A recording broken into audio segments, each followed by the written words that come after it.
مفتی صاحب کے YouTube channel کو سبسکرائب کیجیے، مفتی عطاء الرحمن قاسمی۔ وزیر میں پڑھنے سے کچھ ہوتا نہیں، بہت سوچ سمجھ کر بات کر رہا ہوں میں آپ سے، کسی کو اشکال ہو تو بتائیں، وہ ضروری ہے۔ وزیر میں پڑھنے سے کچھ نہیں ہوتا۔ مسئلہ تو اصل یہ ہے کہ جس مالک کے ہم غلام ہیں، بندے ہیں، پہلے آپ اس مالک سے اپنا رابطہ، اپنا تعلق نہیں کرو۔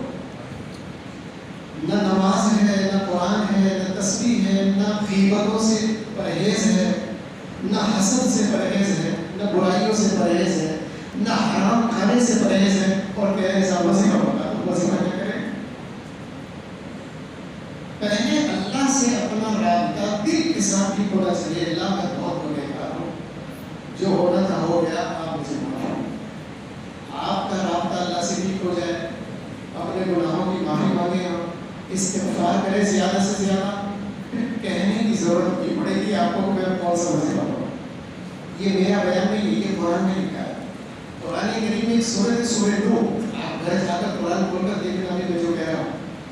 سورۃ نوح تبارک الذی کے بارے میں ہے، اس میں لکھا ہے فَقُلْتُ اسْتَغْفِرُوا رَبَّكُمْ إِنَّهُ كَانَ غَفَّارًا۔ اللہ فرماتے ہیں اپنے رب کے سامنے اپنے گناہوں کی معافی مانگو۔ استغفروا ربکم انہ کان غفارا، اپنے رب کے سامنے اپنے گناہوں کی معافیاں مانگو کیونکہ وہ بہت بخشنے والا ہے۔ اب جب اللہ کے سامنے گناہوں کی معافی مانگیں گے تو کیا ہوگا، وہ بھی قرآن میں لکھا ہے۔ یرسل السماء علیکم مدرارا ویمددکم باموال وبنین ویجعل لکم جنات ویجعل لکم انہار۔ اللہ فرماتے ہیں اگر تم میرے سامنے گناہوں کی معافی مانگو گے تو میں معاف کروں گا۔ نمبر 2، آسمان سے رحمت والی بارشیں برساؤں گا۔ نمبر 3، تمہاری جانوں میں برکت دوں گا، تمہارے مالوں میں برکت دوں گا۔ یرسل السماء علیکم مدرارا ویمددکم باموال، تمہارے مال بڑھاؤں گا، برکتیں دوں گا تمہیں، وبنین، اور تمہاری اولادوں میں اضافہ کروں گا، برکت دوں گا۔ یرسل السماء علیکم مدرارا ویمددکم باموال وبنین ویجعل لکم جنات ویجعل لکم انہارا، پہاڑ، نہریں، سب چیزیں جائیدادیں تو میں دوں گا، لیکن معافی مانگو۔ اللہ سے معافی مانگنے کو تو کوئی تیار نہیں، کیونکہ ہم اپنے آپ کو مجرم سمجھتے ہیں۔ ہم تو سمجھتے ہیں تو صاف ستھرے ہیں، ہمیں گناہ کی معافی مانگنے کی ضرورت نہیں، بس وظیفہ باہر لگ جائے، کام ہو جائے۔ وظیفے سب بات کی چیزیں ہیں۔ ایک آدمی بیمار ہو گیا ہو بہت زیادہ اور ڈاکٹر نے اسے کہا ہو کہ دوائی دے رہا ہوں، لیکن آپ کو تلی ہوئی چیزوں سے پرہیز کرنا پڑے گا، آپ کو مسالے دار چیزوں سے پرہیز کرنا پڑے گا، آپ بڑے کا گوشت نہیں کھائیں گے، دوائی لے جائیے، آپ کو فائدہ ہوگا۔ آتے ہی گھر میں آدمی نے چھوڑنے کو شروع کر، آتے ہی گھر میں کباب شروع ہو گئے، آتے ہی گھر میں ساری بد پرہیزی کریں، بہت بڑے ڈاکٹر کی دوائی، بڑے ڈاکٹر کی دوائی کچھ نہیں کرے گی جب تک آپ پرہیز نہیں کریں گے۔ پرہیز دوائی سے زیادہ ضروری ہے۔ دوائی نہ ہو تو کام چل جائے گا، لیکن پرہیز اگر نہیں کیا تو کام نہیں چلے گا۔ تو اسی طریقے سے ہمارا مسئلہ ہے کہ اللہ تعالیٰ سے اپنے لیے بھی اللہ سے دعائیں مانگے، پوری امت کے لیے دعائیں مانگے۔ اللہ سے نا امید ہونا ایمان والے کا کام نہیں ہے۔ حوصلہ رکھنا چاہیے، گھبرانا نہیں چاہیے۔ حالات ہمیشہ پہلے بھی بہت آئے ہیں، ابھی بھی آئے، آئندہ بھی اس سے زیادہ آئیں گے۔ کوئی گارنٹی نہیں ہے کہ حالات نہیں ہیں، اس سے پہلے اتنے آئے ہیں کہ آپ کو تصور بھی نہیں۔ اب یہ موقع اس بیان کا نہیں، ورنہ میں آپ کو اتہاس سناتا، پوری تاریخ کتنی موتیں ہوتی تھی، ایسے ایسے واقعات کتابوں میں لکھے، پورے شہر میں ایک بندہ بھی زندہ نہیں رہتا تھا، لاشیں اٹھانے والے نہیں ہوتے تھے، یہ تاریخ میں لکھا ہے۔ اتنے حالات خراب ہوئے، بس ایسا تو کچھ ہے نہیں، ماشاء اللہ ٹھیک ہے، نقصان تو ہو رہا ہے لیکن اتنا نہیں ہے جتنا ہو چکا ہے۔ تو حوصلہ رکھنا چاہیے، حالات تو زندگی کا حصہ ہے، وہ تو قائم ہے۔ ایک آیت بتا کر آپ کو میں ذہنی طور پر تیار کر رہا ہوں کہ آپ سمجھ لیں بات کو۔ اللہ تعالیٰ نے قرآن کریم میں فرمایا وَذِكْرَ الْأَيَّامُ نُدَاوِلُهَا بَيْنَ النَّاسِ، جس کا مطلب یہ ہے کہ جتنے انسان اللہ نے پیدا کیے سب انسانوں کی کمزوریوں سے اور ان کی خوبیوں سے اللہ سے زیادہ کوئی واقف نہیں۔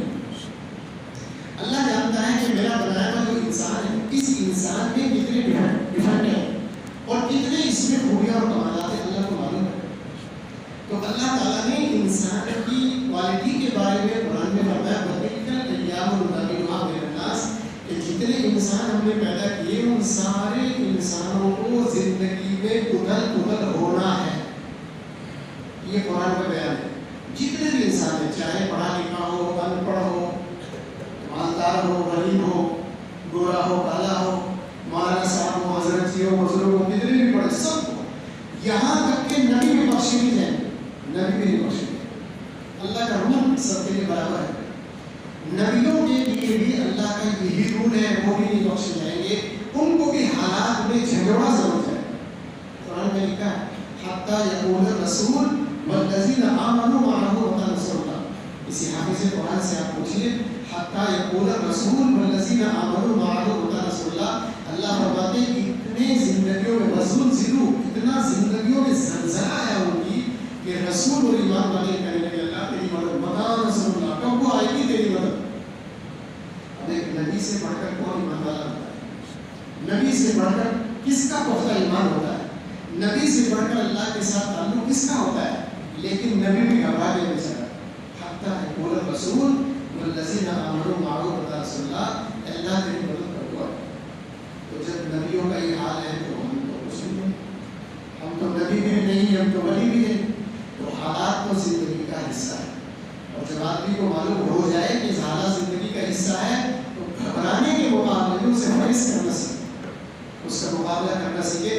مسئلے کا سولوشن کیا ہے, ادھر جانا چاہیے. نہیں یہ کیا کریں, سب حالات خراب ہو رہے ہیں, یہ تو ایسے ہوتے ہیں. آپ کے رونے سے, چلانے سے, گھبرانے سے کچھ نہیں ہوگا. ہاں آپ صبر کریں گے, دعا کریں گے تو انشاءاللہ کام کریں گے. اللہ فرماتے ہیں یا ایھا الذین آمنوا استعینوا بالصبر والصلاۃ. ایمان والوں اگر میری مدد چاہیے تو نماز پڑھو اور صبر, نماز پڑھو اور صبر کرو. ہمیں اللہ سے مدد چاہیے تو ہم کیا کرتے ہیں, دیکھو تعویذ والا کہاں ہے, کوئی جادوگر ڈھونڈو, کسی حضرت جی کو دیکھو کوئی وظیفہ بتائے. اللہ نے طریقہ بتا دیا یا ایھا الذین آمنوا استعینوا بالصبر والصلاۃ. میری مدد کی ضرورت ہے تو نماز پڑھو, صبر کرو. اب صبر تو ہے نہیں اور نماز بھی کسی کسی کی ہو رہی, سب کی نہیں ہو رہی. طریقہ تو یہ ہے جو اللہ نے انسانوں کو پیدا کرنے والے نے بتایا ہے, نماز پڑھو, صبر کرو. ان اللہ مع الصابرین, اللہ صبر کرنے والوں کے ساتھ ہے. اللہ تعالیٰ ہمیں سمجھ عطا فرمائے. آپ حضرات کی محنت کو اور اس عبادت کو اپنی بارگاہ میں قبول فرمائے. جتنا رمضان باقی ہے بچوں کو بھی ہدایت کریں, گھروں میں سمجھائیں, اپنی عورتوں کو بھی, بیٹیوں کو, بہنوں کو بھی تیار کریں گھر میں, تاکہ وہ بھی آپ کے سامنے قرآن کھول کر بیٹھنے والی ہو, مصلی بچھانے والی ہو, اللہ سے دعائیں کرنے والی ہو. اپنے ماحول کی فکر کرنی چاہیے. ہماری ساری دینداری مسجد کی چاہنے والی میں ہوتی ہے, حالانکہ اس سے زیادہ دینداری کی ضرورت گھر میں ہے. یہاں تو صرف مسجد میں نماز پڑھنا ہے, فرض نماز پڑھی, نوافل کا اہتمام تو گھر میں ہونا چاہیے. رسول اللہ صلی اللہ علیہ وسلم کی عادت تو یہی تھی, مسجد اور گھر رسول صلی اللہ علیہ وسلم کا اس طرح تھا کہ صرف دروازہ بیچ میں تھا, دروازہ بیچ میں, ادھر گھر ادھر مسجد, لیکن نفلیں گھر میں پڑھتے تھے. ظہر کے بعد کی نفلیں گھر, تہجد تو پوری الحمدللہ گھر میں ہی ہوتی تھی, لیکن ہماری ساری نفلیں, ساری سنتیں مسجد میں ہوتی. اس کا نقصان کا اندازہ یہ ہے کہ ہم تو سب ماشاءاللہ بڑے دیندار نظر آتے ہیں, لیکن ہمارے گھر میں گھر والوں کو توفیق نہیں کہ مسلم بھی جائے. وہ تو اپنے کپڑوں اور جوتوں کے حساب کتاب میں لے لیتے ہیں, بڑے بڑے کھانے, جوتے, کپڑے, بس یہی ٹاپک ہے وہاں. کیونکہ آپ کوشش نہیں کرتے, اس کے لیے محنت نہیں کرتے. ہم نے یہ سمجھ لیا بس بڑی جنت میں جانا ہے.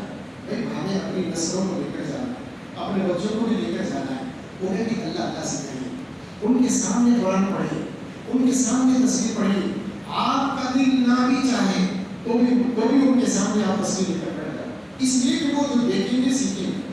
اللہ نے انسان کو ایسا بنایا ہے کہ وہ سن کر کم سیکھتا ہے, دیکھ کر زیادہ سیکھتا ہے. اللہ نے انسان کو ایسا بنایا ہے کہ وہ سن کر کم سیکھتا ہے, دیکھ کر زیادہ سیکھتا ہے. چھوٹے چھوٹے بچوں کو دیکھیے گھروں میں کہ ماں سے پہلے مسلم, ماں سے پہلے نیت باندھی, ماں سے پہلے ان کو سجدہ کر کے سلام کر کھڑے ہو گئے. اب بچوں سے پوچھا کیا کہتے ہیں, نماز پڑھیں, حالانکہ بچے کو پتا نہیں نماز کیا چیز ہے.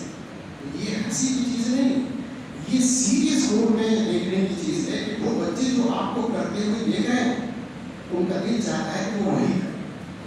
آپ کبھی ان کے سامنے قرآن نہیں پڑھتے, آپ کبھی ان کے سامنے تصویر نہیں پڑھتے, آپ کبھی ان کے سامنے رسول اللہ صلی اللہ علیہ وسلم کا ذکر نہیں کرتے، کبھی آپ صلی اللہ علیہ وسلم کی سیرت نہیں سناتے، آپ کبھی جنت کا دوزخ کا کوئی ذکر نہیں کرتے، آپ کوئی مرنے کی بات ہی نہیں کرتے آپ۔ تو جب کوئی بات ہی نہیں کرتے تو پھر وہاں کون سی باتیں ہوگی؟ وہاں تو پھر جو باتیں ہوگی وہ یہی باتیں ہوگی کہ کپڑے کمائیں گے اور جوتے کمائیں گے اور آج کیا بنے گا اور کل کیا بنے گا، یہی ہوگا۔ اللہ تعالیٰ ہمیں سمجھ عطا فرمائے، اپنی بھی فکر کرے، بچوں کی بھی فکر کرے، اللہ تعالیٰ ہمیں شکر کرے۔ بس